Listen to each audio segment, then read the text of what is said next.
My neighbor begged me not to feed the thing in his basement while he's away. It just knocked on my door asking for me by name. When Mr. Harlow next door asked me to house sit, it sounded simple. Bring in the mail, water the plants, make sure no one breaks in. He stood on his porch, suitcase already in his hand, eyes fixed on my face like he was memorizing it. There are 3 rules, he said quietly, and you have to follow them or I won't go. I thought he was going to say something about the alarm system, or maybe a finicky lock. Instead, he pointed at his house. Rule 1, never open the basement door. Ever. Not even a crack. I laughed until I realized he wasn't joking. Rule 2, if you hear knocking coming from the basement after dark, ignore it. Do not answer, do not speak back. The air seemed to cool between us. What's down there? I asked. His jaw tightened. Something that thinks you're kind. And rule 3? I asked, have to make light of it. He hesitated. Do not feed it, no matter what it promises you. Before I could reply, he pressed the keys into my palm and walked to his car. No handshake. No goodbye. The first day was uneventful. I fed his goldfish, opened his curtains, checked the back door. The house smelled like dust and old coffee.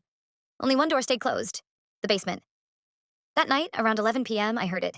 3 soft knocks, muffled through walls and distance, like someone gently asking permission to come up. I told myself it was the pipes. Every old house has its ghosts of sound. Still, when I walked past the basement door to leave, I felt a pressure on the other side, like an ear pressed against wood. The second night, I noticed the fridge. I was sure I'd left the leftover pizza box closed, pushed toward the back. Now it sat open, empty, the plastic wrap folded neatly beside it. The rest of the food was intact. Only the pizza was gone. I hadn't eaten it. I live on the other side of the shared wall. I would remember crossing over hungry. The knocking came earlier that night. Louder. 5 deliberate raps that made the basement door shiver in its frame. I stood in the hallway, phone in hand, staring at the door.